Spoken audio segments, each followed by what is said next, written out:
নমস্কার এভরিবডি বন্ধুরা, তোমরা আশা করি তোমরা সকলে ভালো আছো।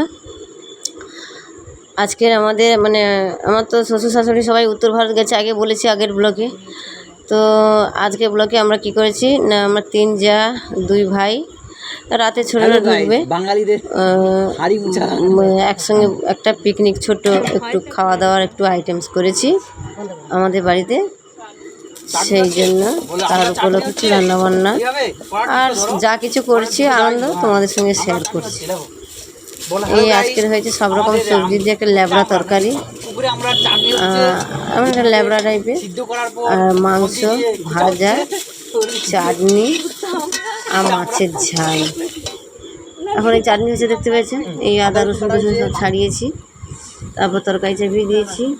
মাংসটা লোকে বলে ব্রয়লার নাকি ঘেঁটে যায়, ব্রয়লার ঘেটে, আমার যা বলছে দিদি আর ব্রয়লারটা একটু ঘেঁটে যাবে, একটু লেবু দিয়ে দাও বা টক দই টই নিয়ে এসে দিয়ে দাও। আমার কিছুই দিতে হবে না, মাংস দেখবে কেমন পুরো ব্রয়লারের মতো, আরে কয়লারের মতো ছিঁড়ে ছিঁড়ে খেতে হবে, কত শক্ত হয় দেখবে। ওরা বললো, আমি দেখো আমার রান্নাটার কাছে, ওকে দেখতে পাওনি তোমরা, ও আমার কাছে বসে বসে রান্নাটা দেখবে। পুরো মাংসগুলো সেই রকমভাবে গোটা হয়ে আছে, খেতে পুরো মনে হবে যেন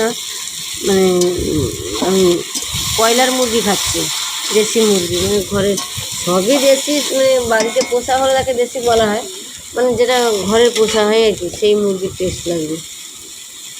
যেভাবে রান্না করলাম আর কি। এই এখন মোটামুটি রান্না হচ্ছে, আবার তার মধ্যেখানে ওই যে মাছের তেল ঝালের কথা বললাম, উনি হচ্ছে গিয়ে মাছ ধরছে, মাছ ধরলে কাটা হবে, তারপরে মাছ কাটার পরে এগুলো আবার রান্নাবান্না হবে, তেল ঝাল হবে। এখন এই পর্যন্ত বর্তমান হয়ে গেছে, এই মাছ কাটছে,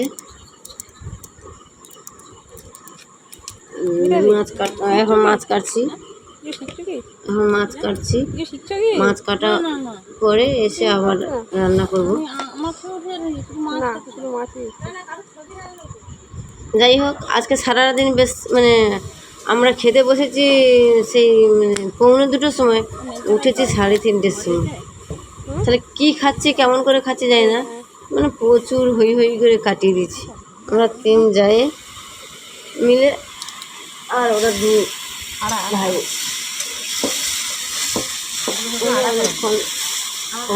রান্না করেছি যতক্ষণ না, তার থেকে বেশিক্ষণ বসে বসে গল্প করে আরও বেশি সময়টা কাটিয়ে দিয়েছি।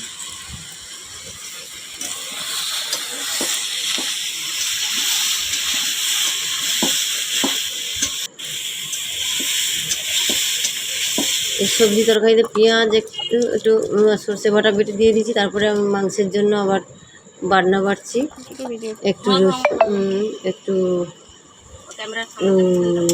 আদা পেঁয়াজ সব রকম একটু একটু করে দুপাশে কড়া বসিয়ে দিয়েছি।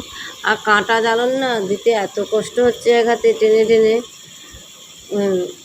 নদীর ওই বাবলা, বিয়ে বাবলা বলে, ওখানে কি একটা বলে, আমি জানি বিয়ে বাবলা, ওই জ্বালন নিয়ে এসেছিলাম নদী থেকে কেটে। আর আমার একজন ছাত্রী, তাদের বাড়িতে দিয়েছিল জ্বালানি। জ্বালানি তো প্রচুর সমস্যা আগে দেখেছি, শুধু পাতা জ্বালন দিয়ে জ্বালন দিই। যাই হোক, ওই কাঁটা পালাগুলো নিয়ে এসে জ্বালন দিচ্ছি।